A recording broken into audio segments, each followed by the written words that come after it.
नमस्कार, मैं Dhananjay Kumar, the public India में आपका स्वागत है। प्रधानमंत्री नरेंद्र मोदी जी गए हुए आर्टिफिशियल इंटेलिजेंस पे जो समिट चल रहा है, उसमें भाग लेने के लिए फ्रांस और उसमें को-चेयर बनाया गया है नरेंद्र मोदी जी को। आज उन्होंने अपना वहाँ भाषण भी दिया और कहा कि ये जो एआई है, इससे सतर्क रहने की ज़रूरत है और ये दूसरी टेक्नोलॉजी से अलग है।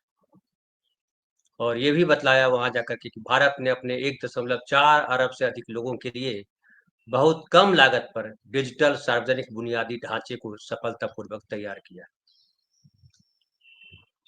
उन्होंने चिंता भी जताई कि एआई की वजह से जो दुनिया में डर है कि नौकरियां चली जाएगी, लेकिन इतिहास ने बताया है कि टेक्नोलॉजी की वजह से काम कभी नहीं जाता। हाँ, नौकरियों का नेचर बदल जाता है और नई तरीके की नौकरियां पैदा होती हैं। भविष्य के लिए हमें अपने लोगों के स्किल और री स्किल में निवेश करने की जरूरत है। उन्होंने ये भी कहा कि हमें अपने संसाधनों और प्रतिभाओं को एक साथ लाना चाहिए और ओपन सोर्स सिस्टम विकसित करना चाहिए जो विश्वास और पारदर्शिता को बढ़ाए। विश्वास और पारदर्शिता को बढ़ाए। हमें साइबर सुरक्षा, गलत सूचना, डीप फेक से संबंधित चिंताओं को दूर करना चाहिए। आज मैं दो भाग में इसको रखता हूं आपको। एक तो एआई पे जो मोदी जी ने कहा उसको समझते हैं। दूसरा एक और जो है बड़ी चिंता के तौर पे देखी जा सकती है, वो ये है कि अभी मोदी जी पहुंचे नहीं है अमेरिका, लेकिन अमेरिका की सरकार या कहिए ट्रंप ने जो वहाँ कानून था, एक एफसीपीए, जिसमें था कि जो है फॉरेन करप्ट प्रैक्टिसेस एक्ट जो था उसको सस्पेंड कर दिया और सस्पेंड करने के बाद अपने जो है उनके जो अधिकारी हैं अटॉर्नी जनरल पॉम बॉन्डी, उसको उन्होंने कहा कि आप जो है इसकी समीक्षा करिए और गाइडलाइंस बनाइए। और वो इनका उनका मानना है कि इसकी वजह से ये जो एक्ट बना हुआ है, इसकी वजह से जो उनके व्यापारी हैं उनका बड़ा नुकसान हो रहा है। ये कॉम्पिटिटिव वर्ल्ड है और इस कॉम्पिटिटिव वर्ल्ड में अगर इस तरह की चीजें होंगी, हम उसको आपराधिक मानेंगे करप्शन वाले चैप्टर को, तो गड़बड़ हो जाएगा। और एफसीपीए के तहत जो है 26 कार्रवाइयां हुई हैं 2024 में, खास करके बात करिए तो, और 31 कंपनियां जांच के घेरे में। अडानी साहब की भी उसमें से एक है। तो करप्शन अगर देश के बाहर कहीं हुआ है उस पर हम मुकदमा नहीं चलाएंगे वाली बात सोची जा रही है। अब ये अमेरिका के जो और जो लोग हैं, जो चूंकि वहाँ का फेडरल स्ट्रक्चर है और जो है जो राज्यों का संघ है, जिसे भारत राज्यों का संघ है, लेकिन भारत के राज्य और अमेरिका के राज्य में फिर भी अंतर है। भारत के राज्य बिना केंद्र के कुछ नहीं है, लेकिन अमेरिका के राज्य अलग है। वो किस तरह से कानून को देखता है वो अलग बात, अभी अलग बहस चलेगी। लेकिन जो ट्रंप ने कोशिश की है उसको अगर हम देखें तो जो पूंजीवाद का जो असली चेहरा होता है कि पूंजीवाद जो है बेसिकली अपना मुनाफा केवल जानता है। उसको मुनाफे से मतलब है, ना उसको अपने कर्मचारी को देना है, न सामाजिक व्यवस्था किस तरह से बनी रखे, कानून व्यवस्था किस तरह से बनी रही, न्याय व्यवस्था किस तरह से बनी रहे, इससे उसको लेना देना नहीं। हालांकि अमेरिका न्याय व्यवस्था, कानून व्यवस्था, डेमोक्रेसी, इस पर बात करने वाला देश रहा और दुनिया में कहीं जब संकट आता है तो अमेरिका चौधरी बन के आगे खड़ा होता है। लेकिन ट्रंप जो है अलग किस्म के चौधरी बनने के क्रम में लगे हुए हैं और नैतिकता उसमें जो है सबसे पीछे है, या कहिए कि हाशिए पे ढकेल दिया गया है। हमारे देश में भी वही हो रहा है। नैतिकता कहाँ है? अभी जो मोदी जी बोल रहे हैं, जो मैं अभी शुरुआत में मैंने जिक्र किया है एआई का, एआई के बारे में जो बोल रहे हैं कि उसमें एक तो आर्टिफिशियल इंटेलिजेंस को पहले समझना जरूरी है। ये आर्टिफिशियल इंटेलिजेंस क्या है? मतलब कृत्रिम बौद्धिकता। एक तो हमारी बुद्धि है जो सृजनात्मक, हम मनुष्य हैं। अब हमने असिस्टेंट के तौर पे जो टेक्नोलॉजी है, अपने असिस्टेंट के तौर पे मशीनरी को इस्तेमाल करना है और जो आर्टिफिशियल इंटेलिजेंस है उसका इस्तेमाल हो रहा है। वो आप गाड़ी चलाने में देख रहे हैं कि अब सेंसर लगाया जा रहा है, फास्ट टैग है। जो आदमी करता है ढेर सारे काम, वो मशीनें कर लिया करेंगी। उसमें आदमी को आने की जरूरत नहीं है साथ। इसलिए नौकरियों की चिंता भी जता रहे हैं और नौकरियों की चिंता है, इससे कोई इनकार नहीं कर सकता।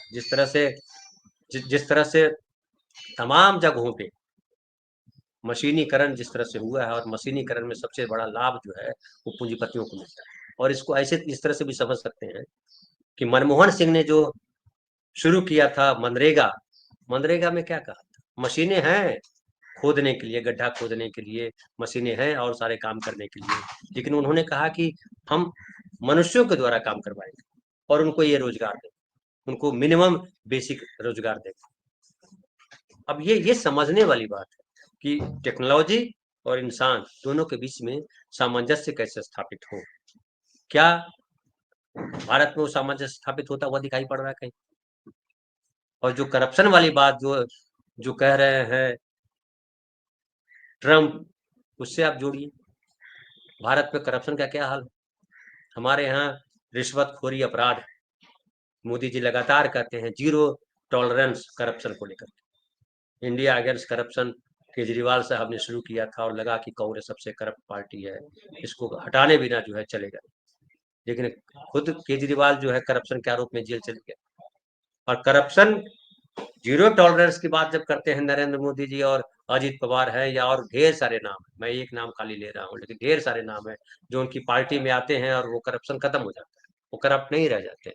तो करप्शन पर हम किस तरह के विचार रखते हैं, ये समझिए। फिर जो एआई को लेकर के जो कह रहे हैं नरेंद्र मोदी जी, इसको भी समझना बहुत जरूरी है। ये कह रहे हैं कि विश्वास और पारदर्शिता को बढ़ाए, हमें ऐसा सिस्टम विकसित करना है जो विश्वास और ट्रांसपेरेंसी को बढ़ाए। क्या हमारे देश में विश्वास को बढ़ाने वाला काम किया जा रहा है? क्या ट्रांसपेरेंसी वाला काम किया जा रहा है? आपको एक छोटा सा दो उदाहरण मैं आपको दूं कि जो कांग्रेस पार्टी ने, यूपीए गवर्नमेंट ने एक लाया कि जो है कि आप जो है कोई भी जानकारी हासिल कर सकते हैं सरकार की, सूचना का अधिकार। सूचना का अधिकार के साथ क्या किया नरेंद्र मोदी सरकार? फिर एक आया कि ट्रांसपेरेंट होगी हर चीज, लेकिन अभी चुनाव आयोग को लेकर के जो उन्होंने कानून बनाया कि जो भी डिजिटल रिकॉर्डिंग है उसको किसी के साथ शेयर नहीं किया जा सकता। वो क्या है? क्या वो ट्रांसपेरेंसी है?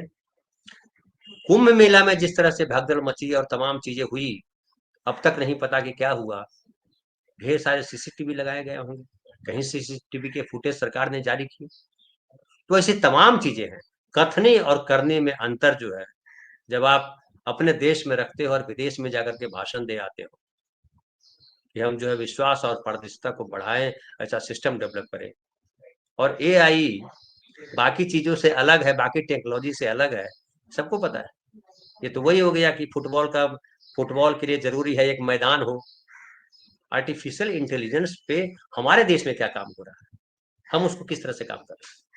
और डिजिटल पेमेंट को लेकर के या जो सारा सारा सारा डेटा जो है वो अमेरिका के पास है।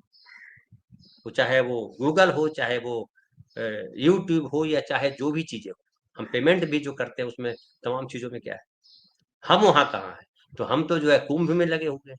हम तो ढूंढने जा रहे हैं पिछला पूरा, एक तरफ आर्टिफिशियल इंटेलिजेंस की बात कर रहे हैं।